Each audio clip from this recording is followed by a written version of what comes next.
Hi guys, so good evening and welcome back to my magical world. I am Frostbite and wait lang guys. Yan, so today is May 2023, so we're going to continue reading. Okay, so proceed na tayo guys kasi medyo nagmamadali ako. So it's 9:05 in the evening and let's continue. So this is page 61 and 62. So Manhattan were the objective dangers, taxi drivers, bicycle messengers, buses, muggers are far less predictable than those on the mountain, and where personal skills have less chance to ensure the pedestrian's safety. As this example illustrates, what people enjoy is not the sense of being in control, but the sense of exercising control in difficult situations.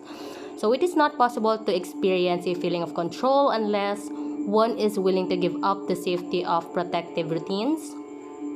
Only when a doubtful outcome is at stake and one is able to influence that outcome can a person really know whether she is in control. So one type of activity seems to constitute an exception. Games of chance are enjoyable, yet by definition they are based on random outcomes, presumably not affected by personal skills. So the spin of roulette wheel or the presumably not affected by personal skills. The spin of roulette wheel or the wait lang guys ha. The spin of roulette wheel or the turn of a card, blackjack, cannot be controlled by the player. In this case, at least the sense of control must be irrelevant to the experience of enjoyment. So, you know guys, by at this point, you're still listening to me. Really, I'm so proud of you. We're already on the mid part, almost there. So, keep it up. So, the objective conditions, however, happen to be deceptive, for it is actually the case that gamblers who enjoy games of hazard are subjectively convinced that their skills do play a major role in the outcome.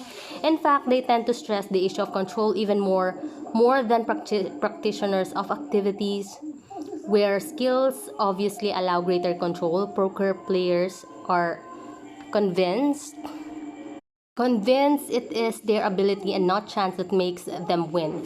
If they lose, they are much more inclined to credit bad luck, but even in defeat, they are willing to look for a personal lapse to explain the outcome.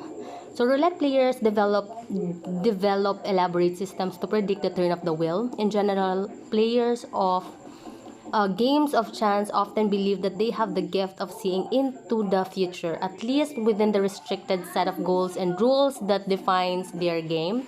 So in this most ancient feeling of control, whose precursors include the rituals of divination, are prevalent in every culture. So is one of the greatest attractions the experience of gambling offers.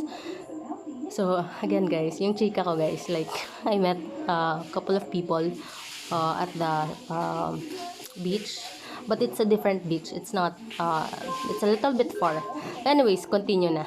So this sense of being in a world where entropy is suspended explains in part why flow producing activities can become so addictive. Novelists have often written on the theme of chess as a metaphor to escape from reality. Vladimir Nabokov's short story The Lachin Defense describes a young chess genius so involved in the game that the rest of his life, his marriage, his friendship, his livelihood is going by the boards. So Lachin tries to cope with these problems, but he is unable to see them except in terms of chess situations.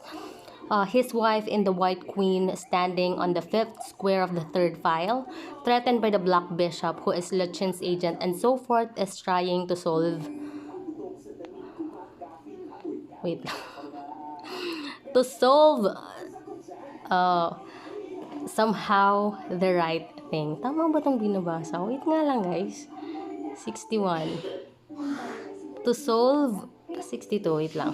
Ayan, eto na. To solve his personal conflicts, Lachin turns to chess strategy and endeavors to invent the Lachin defense. Wait lang guys. A set of moves that will make him vulnerable to outside attacks. So as his relationships in real life disintegrate, Lucien has a series of hallucinations in which the important people around him become pieces on a huge chessboard trying to immobilize him. Finally, he has a vision of perfect defense against his problems.